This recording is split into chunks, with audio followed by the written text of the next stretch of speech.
All right, guys, welcome to the Winner's Circle on the It's More Than Just Money movement channel. As promised, I told you guys that I'm going to bring you people that are doing amazing things in South Africa and abroad. Every single Monday, we're going to drop an episode of somebody who's a winner and who's willing to share his knowledge, his journey, his wisdom with all of us. And I hope you guys that are tuned in have got a pen and paper so that you can take up some notes. And also, please comment. Let us know what your thoughts are. Let us know which part of this conversation you resonate with. And remember to subscribe. Remember to click on the notifications bell. Share this video so that more people can be inspired by it. And today, I've got an amazing gentleman. We've been chatting up just now. Man, his story is amazing. And I think it's one of the stories that need to be told more in South Africa. His name is Avi Mishan. He's a businessman, he's an entrepreneur, he's a CA. So he started off as a professional and then went on to build SMD technologies and other businesses. Avi, I think you can tell your story better than me. How are you doing? Hey, Witness. Thanks for having me here. It's a pleasure to have you. Where does your story start? I mean, when we were chatting up earlier on, you told me how you used to sell calculators at the back of your boot to students. Is that where your story starts, or have you always been in an entrepreneurial family that influenced how you did things? It's a good question. So I do think, your family is what influences you a lot. Every person, family is a big part of that influences the person. Then it would be their friends, their community, and then it could be even their country that influences them. That's the three areas of influence that an individual gets. For me, my family was involved in importing, and a lot of friends of my family, or my parents, were importers. So if you asked me when I was 15 what I wanted to do, I would have told you that I want to travel to China, look for products, amazing products, bring them to the country, identifying the opportunity, identifying the gap, and filling it. And I found that so exciting to be able to go to, like when I heard the stories from my parents and other people, close friends, where they were traveling to China and they were doing it, and they would just tell us about the stories, and then they'll bring some new products. That excited me, and that's kind of the beginning of my story, the beginning of my, life's a journey full of stories, and that was the beginning. That's what I wanted to do. I come from both my parents. We come from a mediocre family, I would say. My parents never got the opportunity for education. Come from big families, and for my parents, it was very important that we, me, my brother, and my sister would get education. They thought that would be our freedom or our opportunity to succeed in life. And they made sure that we got through university. And as you know, I studied accounting. And that's where the story starts. So it started with, I met my business partner, who's an actuary. And we started bringing in calculators from the US and selling it out of the boots of our car. It was mainly engineering, financial calculators. What we would do is we would go around the different universities, teach the lecturers actually how to use the calculators, get them to prescribe it to the students, and then make it available for the students. And in 2010, we submitted a business plan for HP, and they appointed us as the official HP calculator agents in South Africa, because it's a very niche market, and we're one of the few that knew how to use the calculators and could teach people how to use it and get them and create the demand for that calculator. Today, it's a small part of our business. So my dream was always to go to China. I finished articles in 2010. I knew straight away that I'll head to China and start our Shenzhen office. While I was in articles, I was actually living in London at the time. I was speaking to one of my best friends from primary school. His name was Graham Rubenstein. He was living in Taiwan, teaching English, riding little scooters. And I spoke to him and I said to him, I want to open an office in Shenzhen in China. And then what I could do in South Africa is ask people what they want from China. Yeah. And then that's how the business started. And the reason for this is, I believe, like in today's, we in an age of information. Information is so available because of the internet. You could find out anything. So I believe that more and more companies are trying to be more efficient and they want to cut costs and try to go directly to China. So I realized that if we had an office in Shenzhen where we can offer people a service where we help them source the factories, do the quality control on their orders, making sure that the goods that they ordered are coming through, they will use our services. And that was the idea behind the China office. We opened it, I remember in 2011, Graham came from Taiwan. We opened that Shenzhen office. And how old are you at the time? 2011? I was 29. 29. 29. Yeah. So we opened that Shenzhen office. And we each, the rand to the RMB was 1-to-1. We each put 20,000 rand towards opening that office. SMD was running at the time, the calculators we were doing. So SMD is the business that started off as the calculator business. Yeah, sorry, maybe to clarify. SMD was the calculator business. We were doing calculators and flash drives. Our biggest customers were the Van Schaick bookstores. So we were very focused on the student market. We would supply all the different universities across South Africa. We weren't supplying any of the retailers. And if you can think about it, the guys, the people that would use the financial calculators are students. They needed accounting students, finance students, engineering students. That was our target market at the time. In 2011, I was finishing my articles. I wanted to open a China office. It's always been part of my plan. And I said, we're already selling calculators and flash drives to the different bookshops. What other products of technology? We did some MP3 players at a time, and that was buying locally and selling. I said, what other products can we bring from China? And one of our first ranges were laptop bags. So those are the kind of products we thought we could bring from China and sell it to students. And eventually we get it to retailers, and that's how it happened. So we opened our Shenzhen office. We had one employee, and Graham. It was probably about 20 square meters. That was the whole office, smaller than this boardroom today. Yeah. And I was running around here. Was the employee doing admin or? Admin. She was, obviously Graham was the foreigner and the employee was a local, Chinese girl. She's still with us today. I'm going to say from 2011 to 2023, she's been with us and she's been amazing. And yeah, so she was helping us with the sourcing. Yeah, so whenever we wanted a product, she would go on Alibaba or a whole bunch of different websites in China to go try find the right factories. Graham would go visit the factories, make sure that they're good quality factories, and then we would bring the products to South Africa. Today in China, we have we're just around 80 people in our Shenzhen office. 80 people. 80. That excludes your South African staff. Excludes our South African staff. Sure. We have about 22 of them are QC. The rest are sourcing and logistics. We have QC. What's QC? QC is quality control. So quality 22 control, of them will go and do quality control. The rest is sourcing and logistics. The sourcing team are divided into different categories that we operate in. So we'll have you can see like the true wireless team, the speaker team, the headphone team. We have different teams, power, lighting.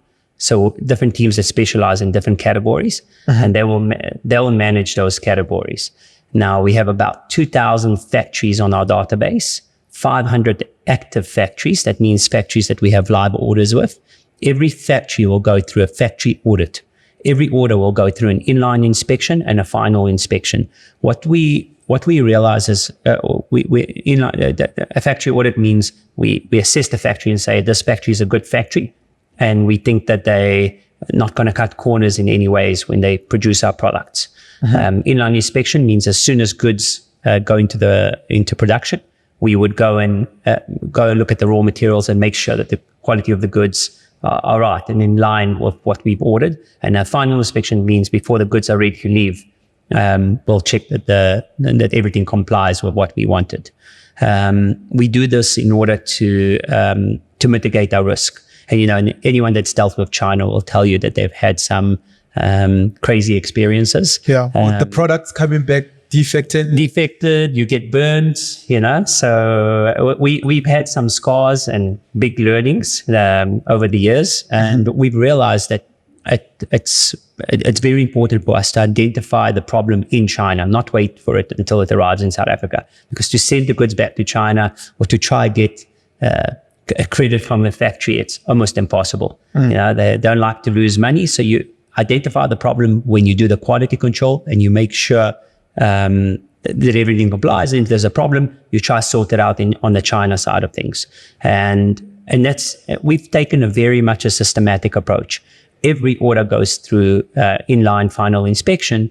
Even if we dealt with the factory and we've done 10 good orders, order number 11 will still go through inline inspection, final inspection, because we realize that the factories also changed their supply chain. That means that they order different components from different factories in order to create your product. And if they order if they changed from a different factory, they ordered a component from a different factory, all of a sudden you can have a problem in order number 11 after you've had 10 good orders. Sure. So you have to be systematic, especially when you're building a business of scale. You have to do that per order. So there's something that you said earlier on when you talked about a family influence, right? Yes. Your parents were not educated, but they were importers. They were buying from overseas, selling in the country, I'm guessing, and most people in your community were doing that. How much of that family influenced how you do business today? Yeah, I think it's had a significant influence in my life. So two things. I've seen my family go up and down as well, which kind of also was a big driver for me. I've seen that my family they've had their struggles financially, especially being an entrepreneur. A lot of entrepreneurs, and especially they were on a smaller scale at the time. Yeah, no education. They're just doing their business. They didn't know how to, they never used gearing or leverage in their business. It was all whatever they could earn, they'll put back in. And they've moved from, they were living in Israel, they moved to South Africa, they moved back to Israel. They lost a lot of money when they moved back here. So they've always tried to chase that financial freedom, or to be able to support us, support their 3 kids. And I think that kind of gave me a lot of hunger to say, well, I've seen my parents. So your parents were first generation in South Africa? First generation in South Africa. Wow, that must have been a tough one. It's a tough one because there's a language barrier when they came in. They could only speak Hebrew. Yeah, very little English when they arrived. Yeah, that was definitely part of their challenge, and I saw that. For me, had added sort of some adversity, like be able to. I also learned. I never knew a word of English until the age of 9. You didn't know English until you were 9? Yeah, my first speak very well for somebody who didn't know English. Yeah, so is your full name Avi Mishan? No, it's Avi or Abraham. Abraham. Yeah. Also, actually Abraham. Yeah, that's it. So it's from biblical name. So I've seen my parents. That gave me a lot of drive. I didn't want to go through the hardships that my parents went to, up and down. So when I went, I've always, I'm a very extreme person. Like when I'm at university, I would be at the library from 7 till 10 o'clock at night, between library and lectures. Now I was there every day. I feel like, I'm very committed to making it. I'm very driven, very determined. That's been part of my personality. I never give up. Were you scared of going through what your parents were going through? I was. So I was driven a lot by fear. I guess that fear of being without and going through those difficulties that I've seen my parents go through has given me a lot of drive. Would you say then that that fear was the biggest driver for your entrepreneurial journey? Or could it be a combination of a lot of things? I think it's a combination. I think I love it as well. People ask me today, and we've built a substantial business, but I want to do what I'm doing. I wouldn't do anything else but what I'm doing. I love what I do. I love my products. I love I love the attention to detail. I love the creation. I enjoy every day, and I'm very blessed to have that. I wake up, I'm excited to go to work. Sure. My holiday now, I'm going to China for 6 weeks. It's December holidays, but I'm going to be spending them in China because we've got 80 people in our Shenzhen office. I'm going to be working with them. I'm going to be looking at new products, fixing up our ranges, coming up with new ideas. And that for me excites me. I like that fast space. I like the creation. And business is a lot about connecting the dots and seeing the opportunities. You speak to one person, you speak to another person, all of a sudden you connect. And that's how you create value. And I like that. And I think I enjoy that. And I'm building that where skill. did the guards come from? I mean, to want to operate internationally at the time. I mean, you're an accountant, you're selling calculators behind your booth, Yes. and you just decide, I'm going to set up an office in China. So you're not Chinese. Not Chinese. Chinese. But China's got 1.4 billion people around. You're driven by the market. I've realized that, most of the products around the world come out of China, or a lot of the products around the world. In the tech space, I would say probably 90% of the product come out of the consumer electronic comes out of China. Yeah. And because of, like I said, the age of information and people wanting to go direct, I felt like the idea is to add as much value as you can to all the people that are in the chain. And the more value you add, the more irreplaceable you are. So if I was just in South Africa and using some agent in China, someone to help me, I would be adding less value. But if I've got my own office in China, then I'm adding more value. If I control the supply chain and I buy different components from different factories and I let a factory assemble for me, now I'm adding even more value. So my thing was to add as much value as I can by value comes with speed of service, because we are able to do things a lot quicker because we try to be very vertically integrated. SMD as a whole today has got about 650 employees. 650 employees in South Africa, excluding the 80 in China. Excluding the 80 so a total of 730 employees. Yeah. You've done very well. Congratulations. Thank you. Yeah. Thank you. And if you look at it like that, we have in-house, we have our own graphic designers. We have product developers, which work hand in hand together. So all the packaging and the products that you see here, if you look at it. So most people think this is a brand that was developed in another country or created in another country. Yes. And it seems this is a South African brand. When we were chatting up earlier on, you said to me, this brand is international, competing internationally. And it is obviously made in China, but created and conceptualized in South Africa. 100%. So, when you build a brand like this, so you could see we created our own molds for the way it hangs, like with the Volcano logo here at the top. Yes. So Volcano was a brand that we created downstairs in our offices. It was our old building at the time.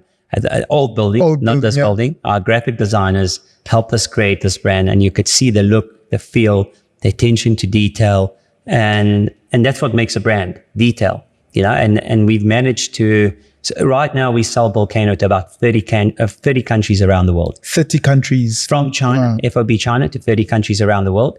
We in Australia. But the IP is in South Africa, obviously. Yeah, the IP is in South Africa. Wow.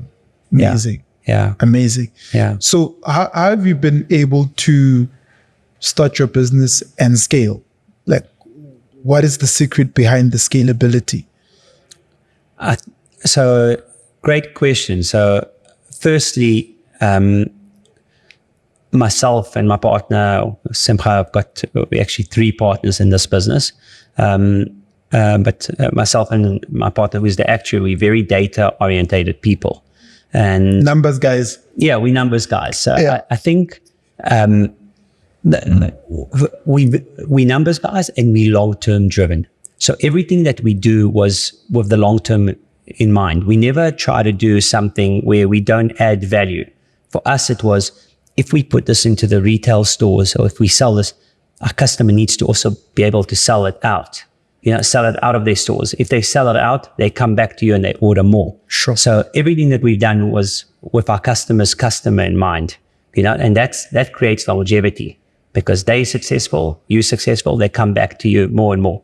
So it's a relationship. So we build great relationships with all our customers. They trust us because they know that if there's a problem, we'll help them exit out of the problem. And when you're dealing with stock, not everything is successful. Like we've got probably about 5,000 SKUs, different products within our range, and some work and some have not been successful. But we adopt that approach of fail small, succeed big. So if something fail small, succeed big. Yes. Yeah. So basically, when we try something, we try a product, we'll try it on a small scale. If it fails, we have an exit strategy. We get out of it. If it works, we scale it up quickly and we maximize on that opportunity. Does that make sense? Yeah, it makes a lot of sense that if you fail, it shouldn't be something that buries your business. Not at all. Something that you can get out of quickly. But if you succeed, then you put on your energy in that thing so that it can scale and be bigger. Scale. Where did you learn that from? Is it because you failed at some point in your life? Yes. Within products, there's always going to be ones that don't succeed, especially and we have had a lot of failures along the way, like different things that we tried out, but we've always been analytical enough or cautious enough to enter it with an exit strategy in mind. So whenever we went into something, we were cautious. Even if we really believed in it, we'll never bet the house. It was always, okay, let's try it. If it works, we're going to scale up quickly. And that strategy works for us. We still doing that all the time. We don't want it to do, if you try something big and you fail big, the next time you want to try something, you're going to be very scared to do it. But we're not scared to try stuff. You'll see it when we do our walk around. You'll see all the different categories and that we've expanded into, and that's because we were not scared to try different things as we went along. And as we tried, we added more and more ranges to SMD. Yeah. What has your relationship with South Africa as a country been as an entrepreneur? So, look, firstly, I love South Africa. I'm very optimistic for South Africa. Is that why you're investing into the country? Yes, I'm all in at the moment. I am investing. It's been very good to me. Yeah, it's allowed me to build what we have today as a company. I think people are open to doing business. I think we got great people in South Africa. That's one thing that we do have. Great people, people that are open to doing things, there's just so many opportunities. That is the truth. Our biggest limiting factor has been capacity. Yeah, like just being able to do everything. Like you got to focus on the ones that make the most impact, which that's what we've been doing. But it's just been great. Great dealing with the different people, and people about relationships in South Africa. They're not there. It's not only transactional. People want that long term. They want that relationship, and that's what we are about. We're about building relationships. We're about building that long term with people where we add value to each other, and it's about a win-win, and we've been able to achieve that. Would you say relationships are capital? Whereby if somebody doesn't even have funding to start a business, if they've got great relationships with people, customers, suppliers, they'd be able to actually scale their business without the money. Yeah, look, so my story started, again, I said to you, it was 88,000 Rand. We don't come from, both me and my partner, we didn't come from any money, like we didn't have. So we used our skill and our relationship with the bank, with the banks have helped us. FNB has been a great partner to SMD. The banks have helped us fund this whole business until where we got to today. It's a multi-billion Rand business that we've managed to build with 88,000 Rand. So if you got the relationship, the attitude, the determination, and you can prove that you're consistent, that there is a way, for sure. There's a lot of great success stories of guys that started with nothing, and there are people that will help you. You know, if you come to them and you say, I've got a great opportunity, and they can see that you're authentic and you're real, and it ticks the boxes, they'll fund you and they'll help you and they'll help you grow. So I do think that it's possible. A lot of people, their mind is what limits them, because they think, I can't do this because I don't have that. You know, I can't do this because I don't, you know, like those are your own limitations that you're putting on yourself.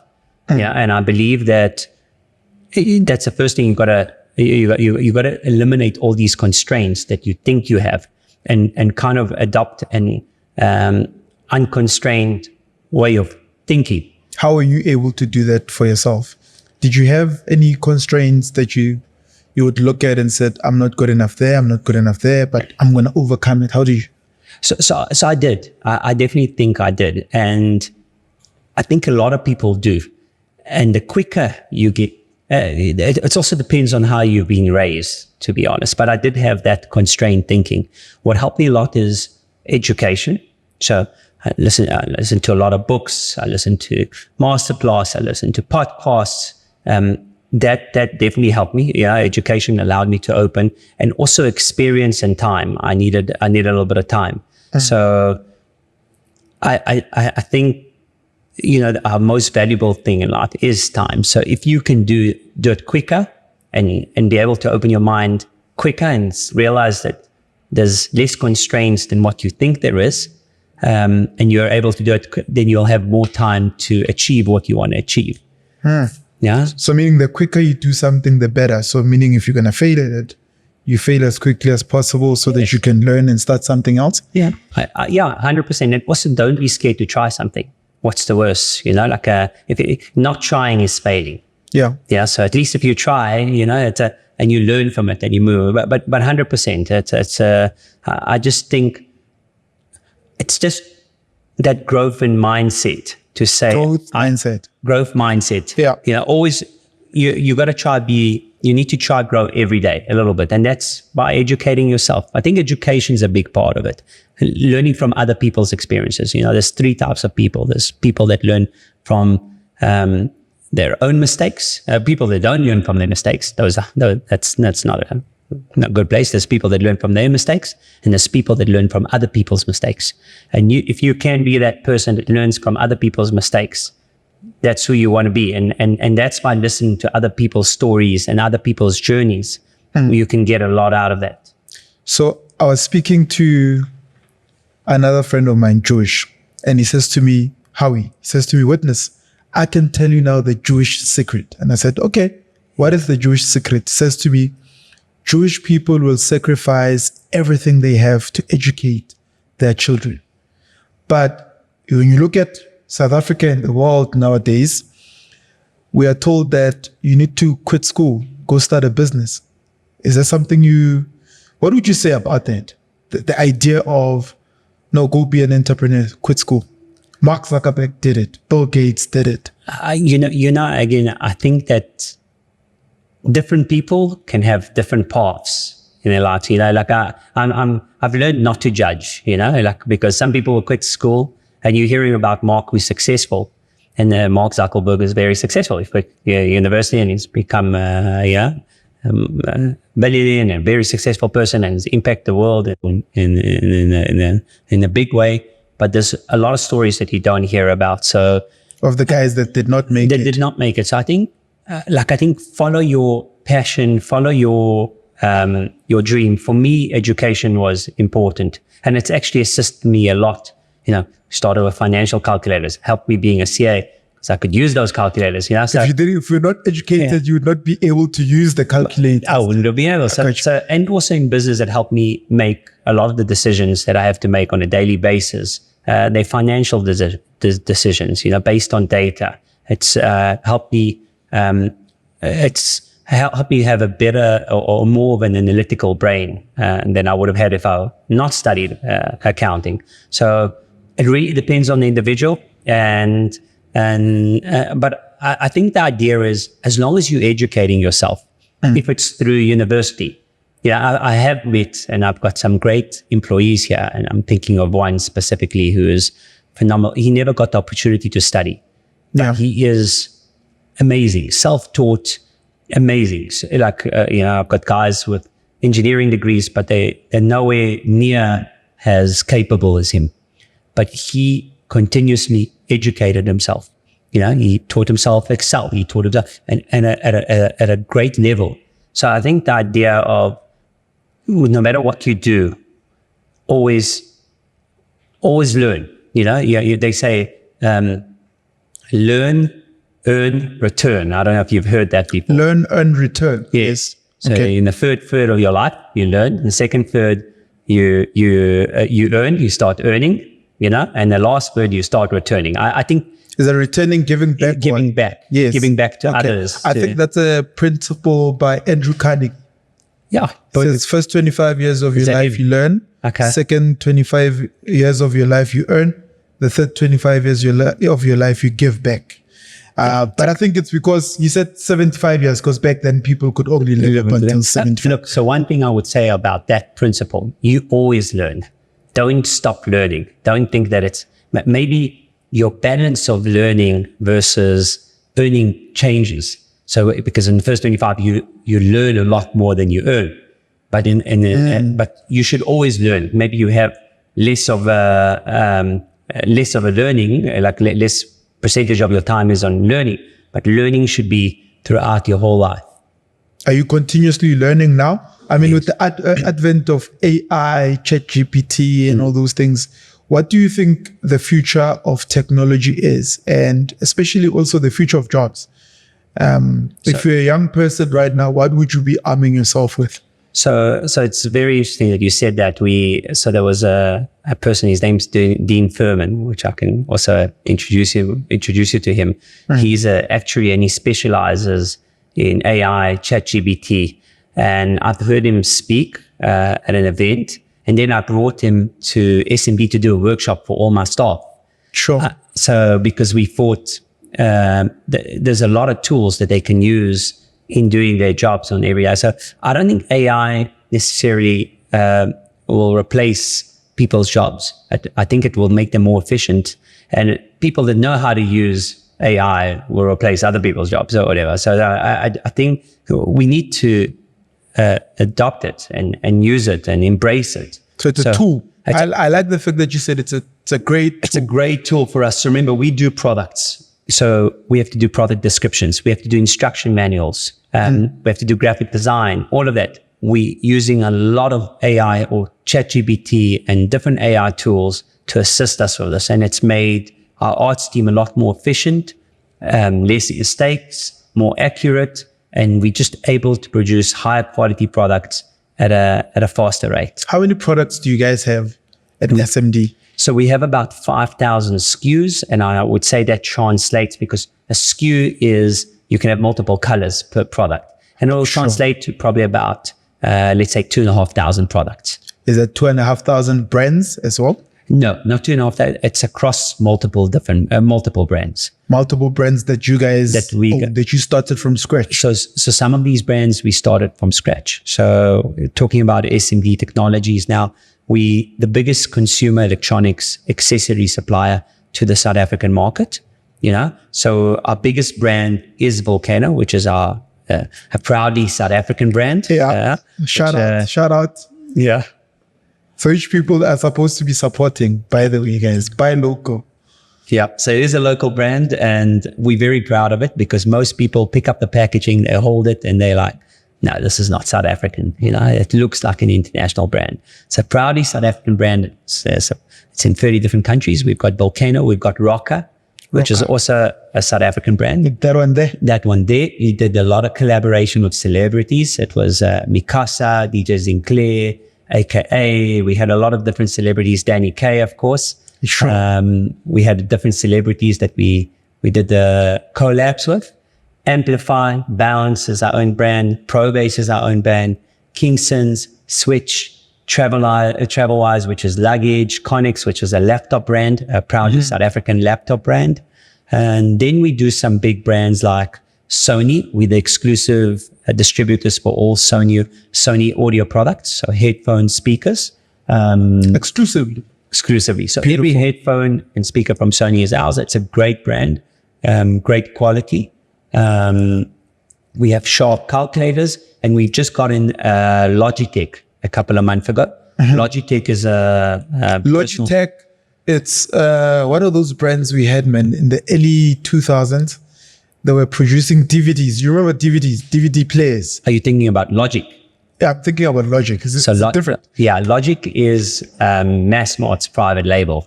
So it's not that. Logitech is more of a personal workspace. So your keyboards, your mouses, gaming products. It's a big brand internationally, and we are the distributors for South Africa into retail. And then we've got the brand TP-Link, which is networking, also like the biggest brand of networking. So most probably if you've got a router at home, it's TP-Link. So one thing about us, like we've got different brands that cater for different LSMs within the South African market. So we've got clients such as supply all the retailers. We have clients such as Pep, Ackermans, which is more your lower LSM. And a lot of these customers, we launched audio accessories into Pep. Pep's got about 2,600 stores. Ackerman's got 1,000 stores. Yeah. A lot of the people that have moved to smartphones, Pep's the biggest, Pepco is the biggest smartphone supplier into the South African market. Really? They do about 13 million phones a year, just to give you an indication. So most people that they got their first cell phone in South Africa, it's probably from a Pep or an Ackermans. Yeah, because those things are 700, 600, 800. 100%. So it makes it easier for anyone who's starting out at work to get themselves from an affordability perspective. Yeah, they've managed to really hit that. And what we've seen now, the trend is that we're doing a lot of feature phones. Now a lot of that's moving towards smartphones. So the first time someone was able to put music on their phone was probably from a phone that might have gotten from a Pep or an Ackermans. And the first time that they used a earphone or a headphone with their phone, it was probably our headphone or earphone. So a lot of people's first experience of a headphone, earphone might have been amplify, balance. Most probably it was ours, which is amazing because we've managed to give these people that access to these speakers or headphones, earphones, charging cables, all this time for the first time in their life. The first brand that they saw would have been ours. Is that the part of your work that gives you joy, happiness in your work? Because you said you'd never do anything else other than what you're doing. Yeah, I think it does give me joy. What we are built as a company is giving our consumers the best value they can possibly get for the money that they're spending. So we've got multiple brands across different. We've got audio products across multiple brands at different price points. So if a person spent 50 Rand or 500 Rand, we want him to get the best experience that he could possibly get for that 500 Rand. So value for money. It's value for money, great user experience. And then they come back for more because they know, I bought this Volcano product. I really enjoyed it. It worked well. Now there's a new one. I'm going to upgrade to the new one because Volcano gives me great experience. What should we look out for from you? What does the future look like on your entrepreneurial journey? I mean, you've built a multi-billion rand business, and obviously I know you're dreaming bigger and bigger. Yes. And what do you want to do in South Africa? What do you see yourself? Which industries do you see yourself affecting in the future? We're really good at retail at the moment. That's been our focus. So I said to you, Pep, Ackermans, Macro, Game, Incredible, all the retailers, ShopRite, Checkers, Pick n Pay, all the retailers in South Africa, that's who we supply. And we've managed to really align ourselves with them in terms of our system and data analytics. When you look at a retailer, and I'm saying this because it's quite important, you look at what you currently forecast to sell to them, what you're selling into the retailer, and what they sell out. We've built systems that consolidate all the sellout of all the retailers across South Africa, so we can be very aligned with our retailers. So what that allows us to have that longevity of our retailers and allows us to plug in more different solutions within the retail space that we can bring within our industry to, that's what we want to do. We want to bring more solutions into the retail space and help them manage it and grow. So helping our retailers grow, and that's probably the focus of SMD over the next however many years, being fully automated, being able to do most of the work for the retailers, making sure that we're completely aligned, making sure that they're ordering the right stock, and just growing the ranges. We've gone from audio to power stations to lighting to high surge protection to travel bags to small domestic appliances, which is quite new for us. So just adding more ranges and making our retailers doing more business with our retailers and helping them grow. Final question: is there something that scares you about South Africa? And to be honest, I sleep well at night. Of course, the exchange rate impacts us, the load shedding impacts us, but the truth is, whenever there's a problem, there is also an opportunity, and that's the mindset that we've adopted. So we always going to have challenges. The challenges of it, we've got Transnet at the moment. We've got 71,000 containers stuck in the port in Durban. I don't know if you know that. So we've got quite a few containers stuck in the port. There's always going to be challenges, but I see them as opportunities. When the exchange rate goes up, so then we do a price increase, we can probably make more rands. When there's a problem with transit and containers are stuck in the port, what we've managed to do is do deals on slow moving stock and clean our stock file. So that was the opportunity. When there was power problems, we went into lighting and emergency lights and power stations. That was the opportunity then. So we keep adapting to the challenges, and that's it. And that's the mindset. But I'm very optimistic and excited for the future. I think we've grown a lot this year. We've had a fantastic year, and I think next year will be even better.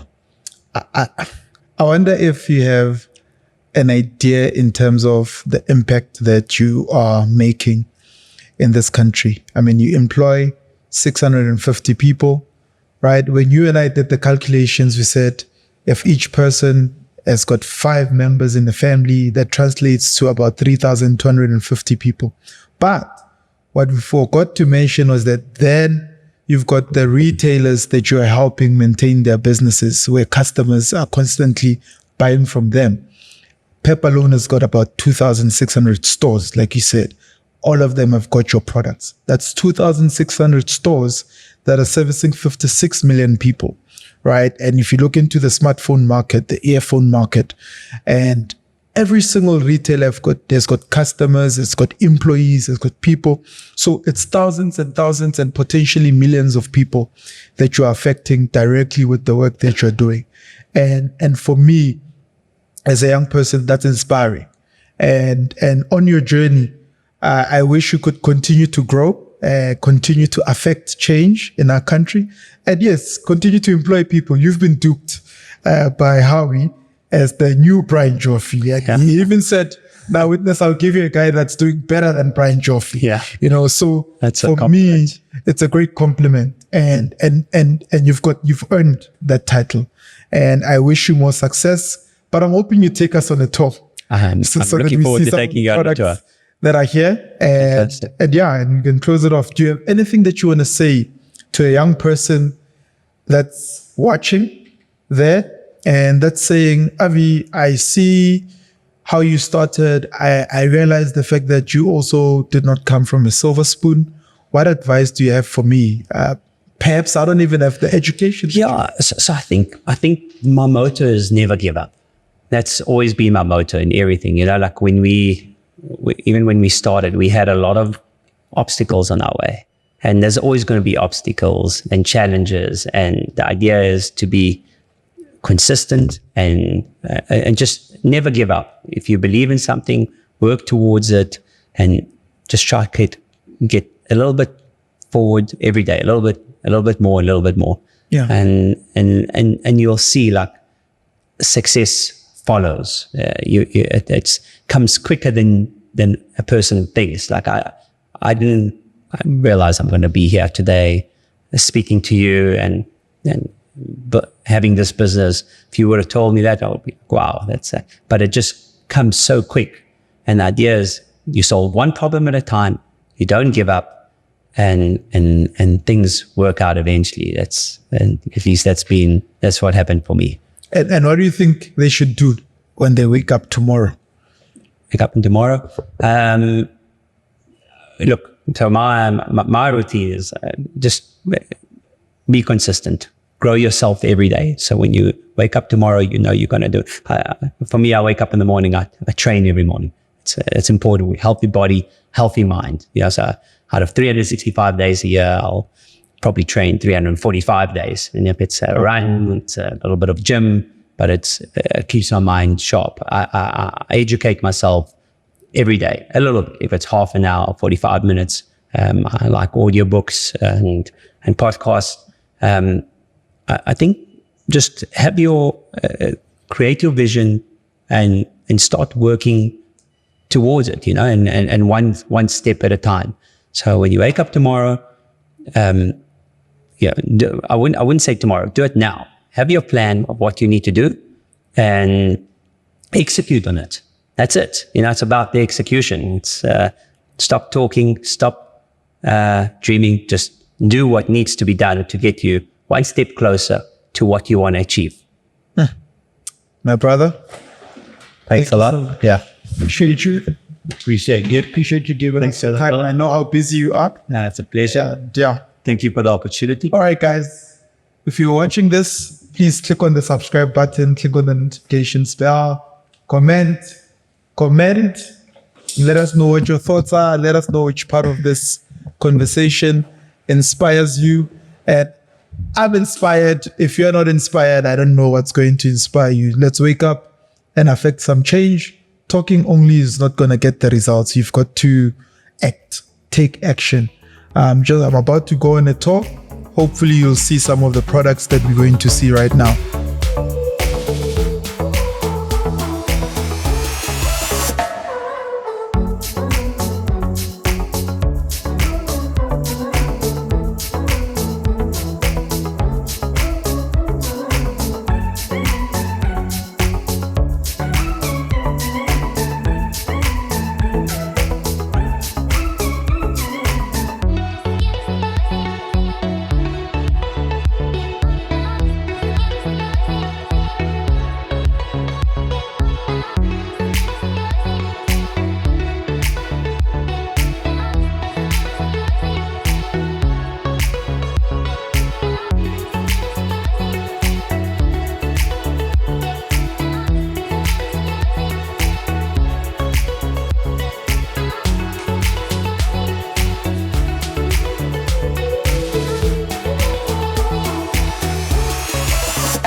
Remember to click on the subscribe button, click on the notifications bell. From me and my team broadcasting from Johannesburg, South Africa, it's More Than Just Money. See you in the next episode. Ciao, ciao.